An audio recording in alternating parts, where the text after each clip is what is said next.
Here are the 4 candidates for President and Vice President of the 2018 to 2019 Sophomore Council: Norbu, Sonali, Miriam, and Connor. With that, let's begin the debate. Candidates, when a question is asked, you will have 15 seconds to think before the first candidate must begin his or her answer. You will have a maximum of 1 minute to give your answer. At 45 seconds, we will hit the table once so that you can have a chance to wrap up appropriately. However, do not feel compelled to occupy the entire allocated time, as the best answers are not necessarily always the longest ones. Are we ready? Let's begin. The first question will be answered by Norbu, then Miriam in that order. Here it is. How will you make sure that the grade is working together as one united, inclusive batch? So I think what is important for it to be united is firstly communication between everybody, and making sure everyone receives emails, and we have a Google Plus, so everybody uses that Google Plus. And another thing would be having many events like grade level assemblies and Saturday service with the classes together, so that all of us could have times where we unite together. I think what Norbu said is really important. Communication is key. But I think as a grade, we just need more time together, because we come to school and then we're split up in all these different classes, and there are 210 people or more than that in our grade. And then our squads have become so separated. We never actually get to have that much time with everyone together. So like Norbu said, definitely more assemblies, more Saturday service, team building, and that kind of stuff.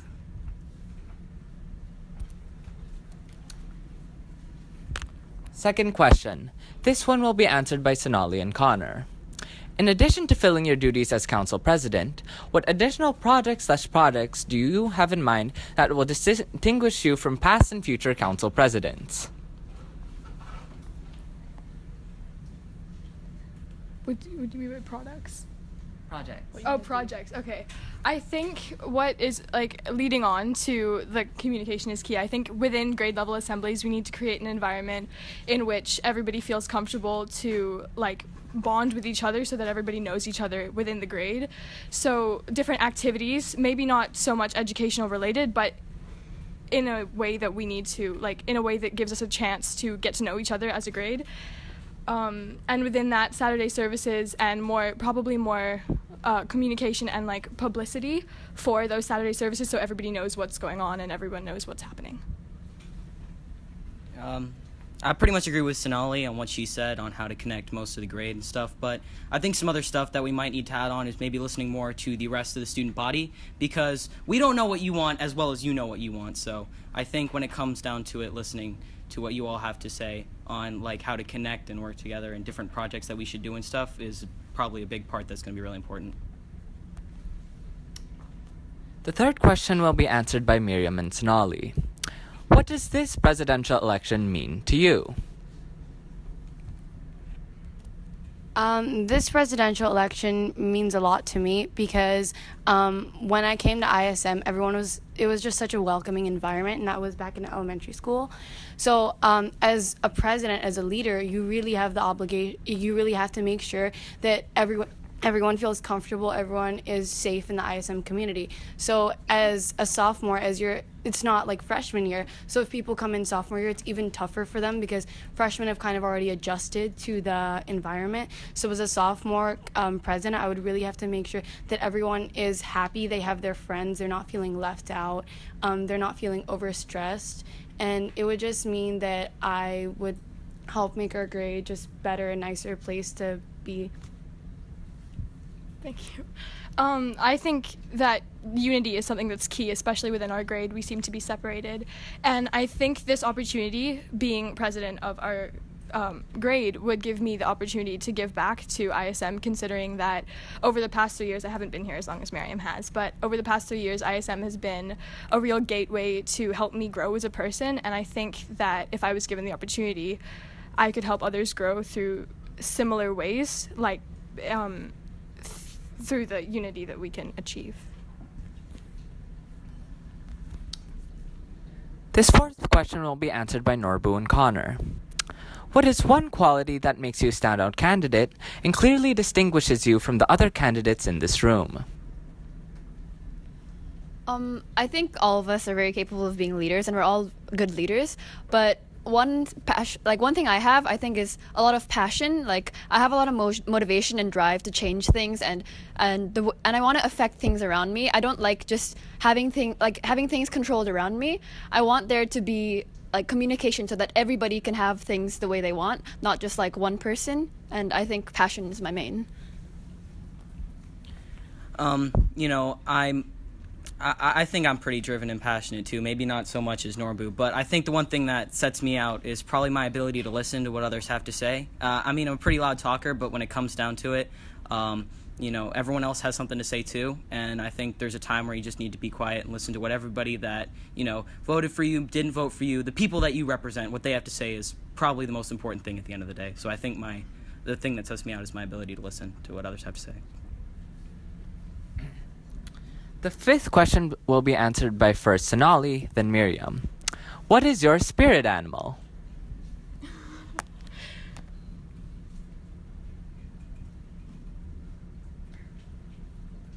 Okay. I think my spirit animal would be some sort of bird, I guess. Sorry. Because I think like a lot of birds are like known for being like intelligent. Like, I'm not hyping myself up, but I think that I am able to like look at things from a whole sort of view with all viewpoints, like a bird can from like high. Like, it can see different aspects and different perspectives within its ability. So I think that's something that makes me a bird. Nice. Thanks.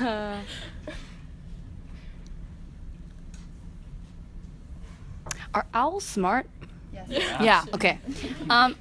Well, it's my spirit animal, but I also like want to be more like an owl because they're intelligent, they're logical, and if not an owl, I'd also like to be an animal that's like in a pack animal, because I really do believe that everything works better when you're in a team, because you can hear so many other ideas, and I'm very open to other ideas or any suggestions anyone has in the grade.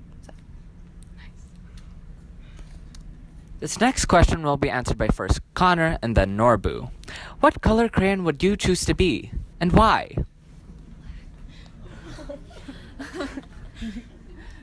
This is kind of a tough question. I haven't really thought about crayons that often since like first grade, but I guess I probably have to go with blue, more because it's just it's a color that kind of stands out but also kind of blends in at the same time. So it's something that can step up and like, I guess, be the representative of like all the other colors in the box, but it's also something that can work with all the other colors in the box and like whatever drawing you choose to make. I think I'd be like a metallic silver, because metallic things are better at reflecting, and I want to reflect like the community. So that's why I'd be a metallic silver. The seventh question will be answered by Norbu and then Sonali. How do you plan to prepare our batch for a better and more enjoyable Bob next year? To start, I think definitely first would be picking the name and then making like a survey and sending an email so that everybody knows to make the survey. And secondly, it would be communicating so that all of our batch can first finish their chants and their posters and boards for themselves. But then after that would be the other grades and finding ways to hype them up and make their Bob as good as ours. I think one thing that's key in Bob is like unity, as I was saying earlier.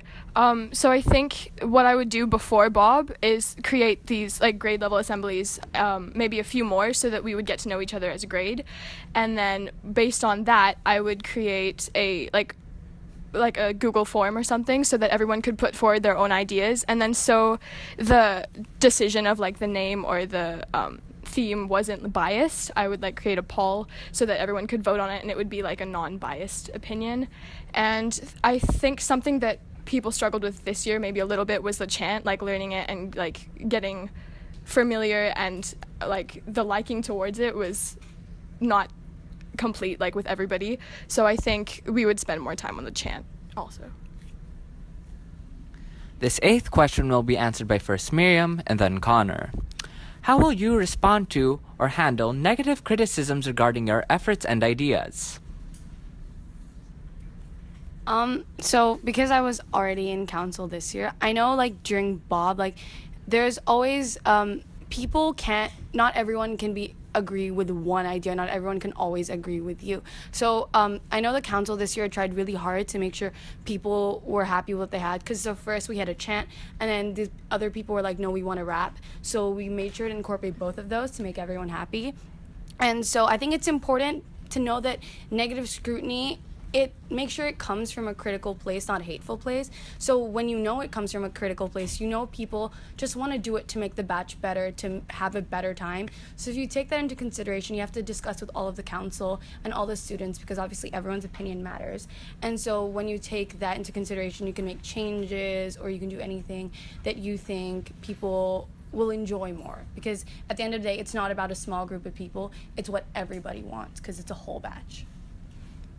I think Miriam basically did a really good job explaining it, but there's always going to be the people that have some ideas, maybe think theirs are better, and a lot of the times they are actually better than maybe the ideas before. So you got to listen to all the criticism, and you got to filter out some of that's just like, I don't like it, I hate it. You got to go in to the people that are saying, hey, this is kind of good, but I think we can make it better by adding this, this, and this. And then you got to go consult with everybody and talk to them and say, hey, these are some really good ideas that these people brought up, and I really respect these ideas that they're having. And, maybe sometimes we can incorporate it, but with the rest of the council, if I'm elected, I'd like to, try to work with them to help incorporate everything that the people and our batch want, because like Miriam said, we're all one class, the class of 2021, and, we can be awesome and amazing together. Nice. That brings us to the end of our planned question section. Now, because there is time, members of the audience may now ask any question they might have. Once a question is asked, I will pick on candidates who raise their hands ready with an answer. Due to time constraints, only 2 candidates will be allowed to answer each question. Mr. Woods? Thank you. If you had $20,000 to improve student welfare at ISM, what would you spend it on? Okay. I think Miriam's hand went first, and then Sonali. So let's go in that order. Okay, yeah. So first, the swimming changing rooms. They're a little bit nasty. That would be really great to fix. Then I think the buses could also be a big priority, because they're pretty old, and sometimes, the air cons don't work, and I've been taking the bus for like years, so that, and it's a little bit of a struggle. And more on less flashy things and more useful things in our school. Like, not flashy bathrooms, but just like nicer changing rooms that don't smell like water. Yeah, water. Like when water is old, damp towels. I follow. Yeah. Musty.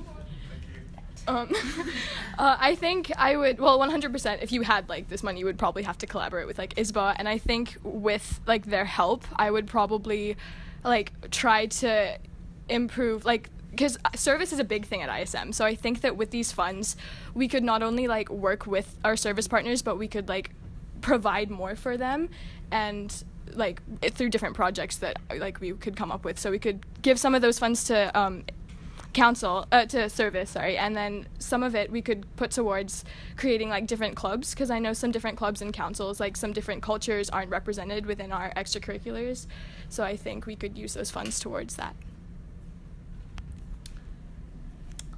Okay, because she's Rasia. Okay, so recently a BTV video was uploaded regarding gender inequality. Do you feel like there is gender inequality within your grade, and how would you as a leader plan to fix it? Okay, Connor and Norbu, because you guys have... Yeah, sure. Okay, so I don't really think there's that much in our grade. I mean, we had 4 girls in our council this year, 1 dude, and I think that's great if we can have everybody represented, because that's kind of the goal of the student council and ISPA, to have everybody represented. And I think the end thing is just making sure that everybody gets the same type of treatment, the same type of attention from the council, from the teachers, from everybody that they need to go to, because in the end it's all about how you got to have the same respect for everybody and have the same treatment for everybody, regardless of whether they're guy or girl or whatever, right? Yeah, I watched this video and I was talking with my teacher in class, and he said that often in freshman year, mostly the council is girls, but then as you grow older, it becomes guys. And this is just because, I guess, as we grow up, we become more afraid and insecure about ourselves. But I think that women are just as possible to be good leaders just as men are. There were comments on the video that seem to disagree with that, and I hope that I can challenge them. And scientifically, they were not sound. That's true. They That's true. That's not, no. No. Any other questions? Miss Goth.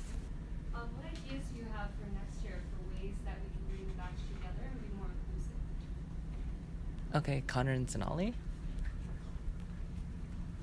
Okay, so again, I think I'm going to go back to the one really important thing is my main idea is to kind of listen to what all of y'all think can bring everybody else together, because again, I don't know how to bring all of y'all together as well as all of you know how to work together and partner up and effectively perform any task that's laid out before you, because I'm just one person and you are a whole group of people that's diverse and smart and excellent and amazing and knows how to do everything that they want to get done better than I think any of us up here know how to get everything that all of you want done.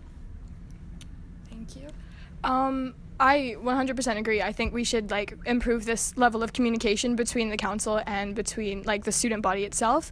So I would suggest maybe a email address that somebody could email, or Oh, really? Yeah. Okay, sorry. Then I would publicize the email address more so people would know where they could email. And 100% I would say that I'm always approachable. If you have anything to say, always let me know. And within our grade level assemblies, I think that's one opportunity that we can have to unite each other more, because we're all together and there's no boundary for there is a boundary for what we can do, but there's no boundary for how we can improve. There's no boundary for how far we can improve through these activities that we can plan. Thank you. And